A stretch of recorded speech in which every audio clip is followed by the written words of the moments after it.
L'Allemagne a été l'un des plus grands soutiens de l'Ukraine depuis le début de la guerre de l'Ukraine contre la Russie, fournissant des milliards d'euros d'aide civile et militaire. Mais Berlin vient de renforcer son soutien à Kiev, en lui offrant ce qu'elle désirait depuis longtemps, intégrer l'Union européenne. Cela pourrait tout changer, en renforçant considérablement le pouvoir et l'influence de l'Ukraine, tout en laissant la Russie et son président Vladimir Poutine complètement impuissants.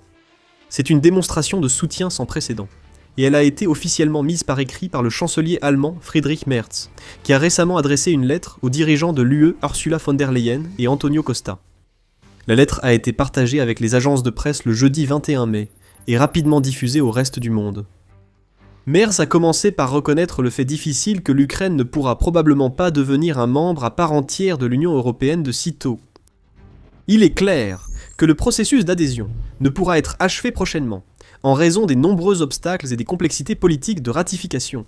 Ce n'est pas ce que voulait entendre le président ukrainien Volodymyr Zelensky, qui plaide pour l'adhésion de son pays à l'UE depuis le début de la guerre avec la Russie. Quelques jours après le début de l'invasion, l'Ukraine a officiellement demandé à rejoindre l'Union, Volodymyr Zelensky proposant une nouvelle procédure pour accélérer l'adhésion. Plusieurs dirigeants européens ont montré leur volonté de répondre à cette demande, de nombreux pays soutenant une sorte d'adhésion accélérée, qui accorderait à l'Ukraine tous les privilèges de l'UE dès que possible. Même alors, cependant, ceux qui occupaient les plus hautes fonctions ont appelé au calme et ont averti que ce genre de choses ne peut tout simplement pas se produire du jour au lendemain. Ursula von der Leyen, présidente de la Commission européenne, soutient l'entrée de l'Ukraine dans l'UE, mais prévient que cela prendra du temps. Dans les mois suivants, l'Ukraine a dû fournir des informations et, fin juin 2022, le Conseil européen lui a accordé le statut de candidat à l'adhésion, la plaçant avec l'Albanie, la Moldavie, la Serbie et la Turquie. Mais si l'Ukraine espérait une résolution aussi rapide pour l'ensemble du processus d'adhésion, elle serait très déçue. Ce n'est qu'en décembre 2023 que le Conseil européen a officiellement décidé d'ouvrir les négociations d'adhésion avec Kiev et le pays a dû attendre 6 mois de plus pour que ces négociations commencent réellement. Avec le temps, l'Ukraine semblait se rapprocher de l'adhésion à l'UE qu'elle souhaitait, suivant l'exemple de l'Estonie, la Lettonie et la Lituanie, anciennes républiques soviétiques, déjà membres de l'UE. En juin 2025, la Hongrie, dirigée par Viktor Orban, souvent vu comme l'homme de Poutine au sein de l'UE, a bloqué l'ouverture des négociations d'adhésion de l'Ukraine. Bien qu'Orban ait été évincé, de nombreux signes montrent que l'adhésion complète reste lointaine. Merz a déclaré en juillet dernier que cela pourrait prendre plusieurs années, tandis que von der Leyen a estimé que le pays pourrait rejoindre l'UE d'ici 2030 s'il maintient le rythme de ses réformes nécessaires pour répondre aux normes de l'Union. L'Ukraine refuse d'attendre autant, et des dirigeants comme Merz envisagent d'autres solutions pour l'aider à atteindre ses ambitions. Ce qui nous ramène à la lettre. Après avoir reconnu que l'adhésion complète pouvait rester lointaine, Merz a écrit « J'envisage une solution politique, rapprochant substantiellement l'Ukraine de l'Union européenne et de ses institutions centrales immédiatement. » Il a ensuite expliqué son plan. Accorder à l'Ukraine le statut de membre associé de l'UE comme solution provisoire avant une adhésion complète. Le statut de membre associé n'est actuellement reconnu par aucune règle ou réglementation de l'UE. Ainsi, Merz propose que l'Union crée une nouvelle catégorie de membres uniquement pour l'Ukraine, bien qu'elle puisse aussi servir à d'autres pays à l'avenir. Le chancelier a ensuite précisé ce que ce nouveau statut devrait inclure. Plus précisément, il a déclaré qu'un membre associé devrait pouvoir bénéficier de droits et de protections supplémentaires par rapport à un pays candidat classique à l'adhésion, tout en ayant également des obligations supplémentaires à remplir afin de mériter effectivement ces droits et protections. Merz a indiqué que l'Ukraine, comme membre associé, pourrait assister aux réunions de l'UE sans droit de vote. C'est déjà très important, car ce sont des lieux où les gouvernements de l'UE se réunissent effectivement pour prendre de grandes décisions. Ils s'y concertent au sujet des sanctions contre la Russie et discutent des moyens d'aider l'Ukraine militairement ou humanitairement. C'est aussi là qu'ils débattent et décident de nombreux autres sujets importants pour l'Ukraine, aujourd'hui et à l'avenir, comme les politiques énergétiques, le financement de la reconstruction et les stratégies diplomatiques. Si l'Ukraine assistait à ces réunions, les responsables de Kiev pourraient directement influencer les discussions, au lieu de dépendre de leurs alliés pour les représenter. Il pourrait également bénéficier d'un accès plus rapide et plus direct aux informations sur le fonctionnement de l'UE et sur les grandes décisions politiques débattues par ses dirigeants, ainsi que de la possibilité de faire du lobbying auprès des ministres et des dirigeants en temps réel. Cela pourrait ainsi donner à l'Ukraine plus d'influence sur les décisions clés comme les sanctions contre la Russie ou les plans d'acquisition d'armes. Disons par exemple que l'UE débattait de la meilleure façon de saisir ou de geler les avoirs russes. Les responsables ukrainiens pourraient expliquer directement l'impact de cette mesure sur le champ de bataille lors des discussions en cours, au lieu de passer par des canaux diplomatiques alternatifs, souvent plus lents et moins efficaces. Ce serait un changement énorme par rapport à la situation actuelle, car malgré le fait d'avoir beaucoup d'amis en Europe, l'Ukraine n'est toujours pas réellement présente lorsque les grandes décisions sont prises. Le plan d'adhésion associé de Merz offrirait à Kiev une place à la table, ce qui ne serait pas seulement un avantage temporaire. Les nouveaux membres de l'UE passent souvent beaucoup de temps en réunion et à comprendre le fonctionnement de Bruxelles. S'impliquer dès maintenant permettrait aux responsables ukrainiens de mieux connaître les pratiques et politiques de l'UE, réduisant ainsi les frictions lors d'une éventuelle adhésion. Merz a également suggéré que l'Ukraine pourrait bénéficier de ce qu'il a appelé une intégration progressive au budget de l'UE. Les analystes estiment que cela pourrait permettre l'accès à des programmes et mécanismes financiers de l'UE avec de grands avantages potentiels. La guerre coûte cher et l'Ukraine a dû dépenser des sommes exceptionnelles pour défendre son territoire, repousser les attaques russes constantes et développer de nouvelles armes et défenses au fil du conflit. Le pays doit aussi faire face à d'énormes factures dues à la dévastation de ses villes et infrastructures, certaines régions subissant un grave effondrement économique. Un accès élargi au budget de l'Union européenne pourrait aider l'Ukraine à obtenir les fonds nécessaires pour la reconstruction, les infrastructures, l'industrie et les transports. Bien sûr, l'Ukraine reçoit déjà d'importantes aides financières de la part de ses alliés européens, mais elle a souvent dû compter sur des prêts et des programmes d'aide financière spéciaux, plutôt que sur un soutien plus direct et intégré via le budget européen. À terme, cela pourrait grandement aider l'économie affaiblie du pays. Nous avons déjà constaté les effets remarquables du budget de l'UE sur d'autres pays, car le soutien financier européen a transformé les économies de la Pologne, de la Roumanie et des États baltes, pour n'en citer que quelques-uns. Il a servi à construire routes, chemins de fer, ports, et à renforcer l'infrastructure numérique, l'éducation, la recherche et la défense. Pour l'Ukraine, ce niveau d'accès financier pourrait aider à reconstruire les régions endommagées par la guerre, à améliorer ou à moderniser certaines industries du pays qui ont été quelque peu négligées ou laissées pour compte pendant la guerre, et renforcer l'intégration avec les chaînes d'approvisionnement européennes, réduisant la dépendance aux anciens systèmes soviétiques. C'est positif pour la croissance économique et les perspectives du PIB du pays, mais ce n'est qu'un début. Le plan de Merz inclut aussi un avantage majeur pouvant fortement influencer les chances de victoire de l'Ukraine. Avant d'entrer dans le détail, c'est pourquoi nous faisons The Military Show, pour expliquer le vrai fonctionnement du pouvoir. Si vous êtes nouveau, abonnez-vous pour suivre la suite.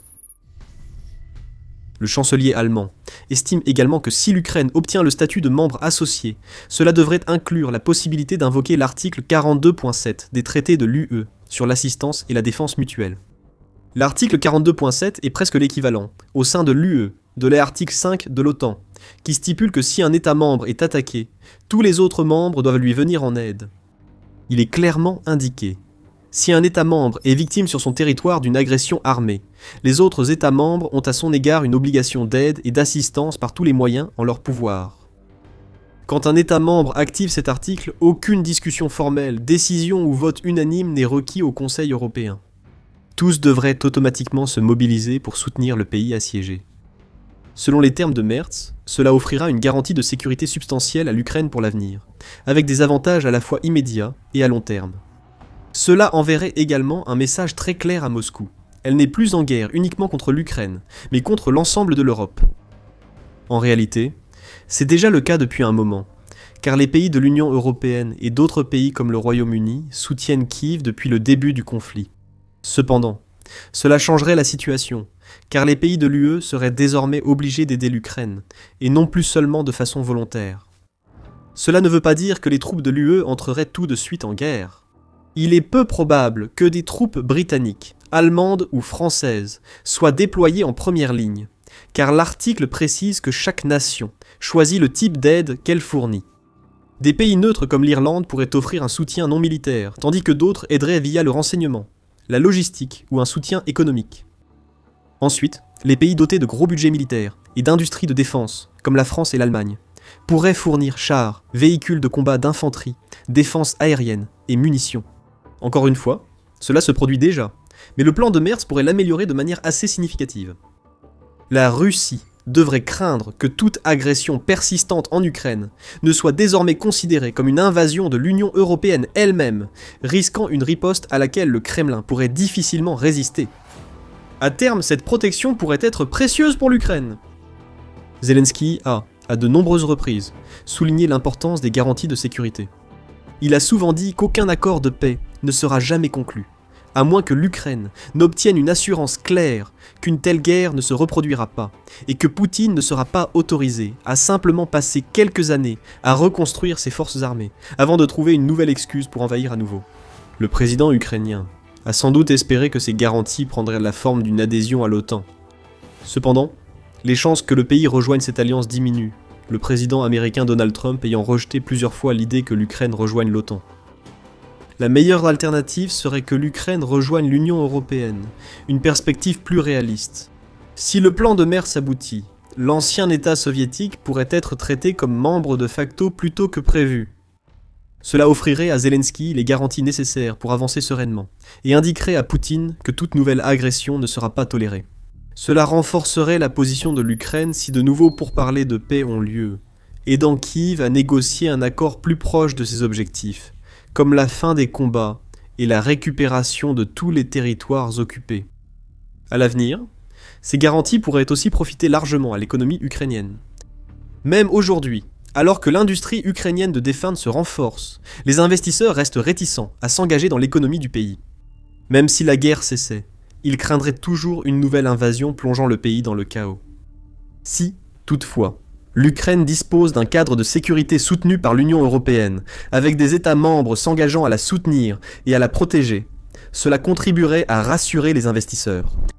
En retour, plus d'entreprises étrangères pourraient investir en Ukraine, entraînant la création de nouvelles usines et sociétés.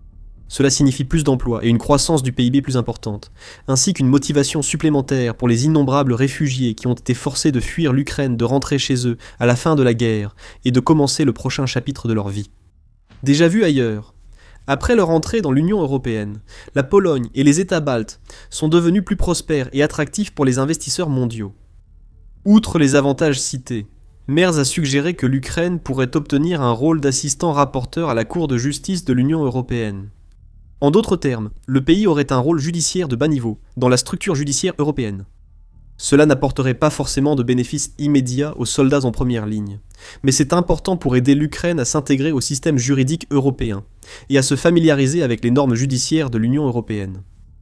À terme, cela pourrait aider le pays à poursuivre son ambition d'adhésion à l'Union européenne, car les États candidats doivent respecter des règles et normes strictes.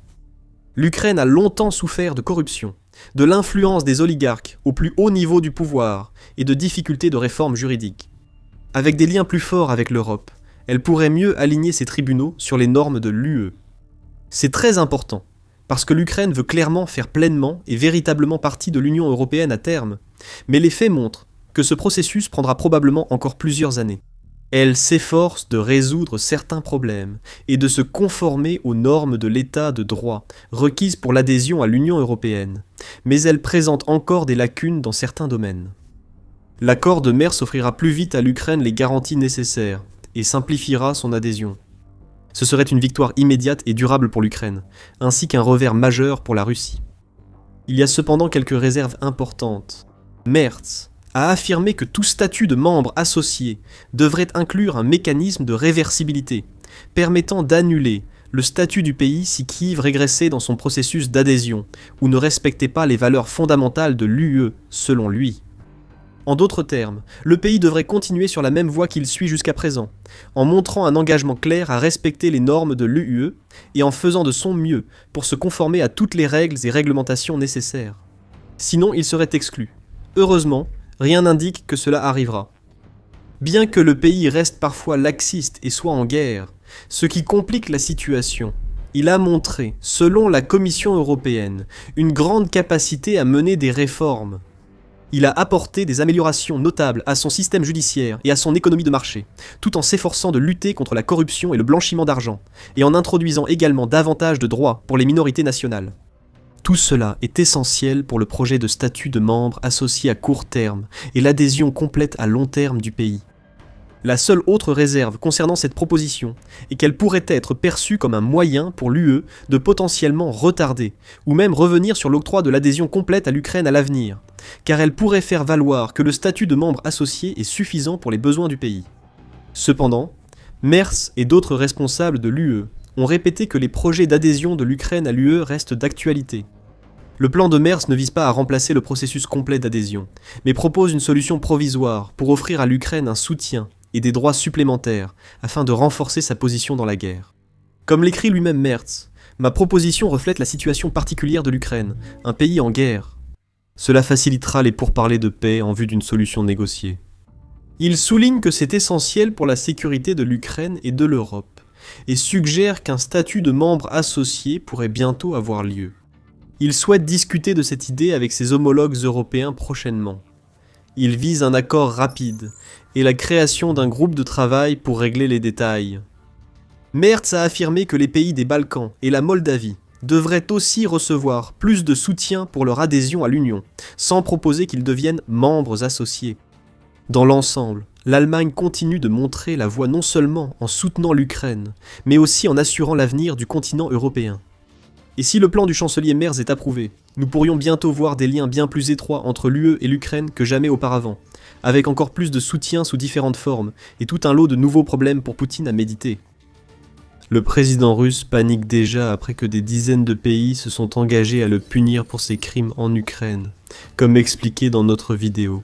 Sinon, regardez cette vidéo pour des nouvelles du front expliquant la percée majeure des forces ukrainiennes qui pourraient être en route pour reprendre Pokrovsk. Abonnez-vous à l'émission militaire pour plus de vidéos comme celle-ci, et merci de nous regarder.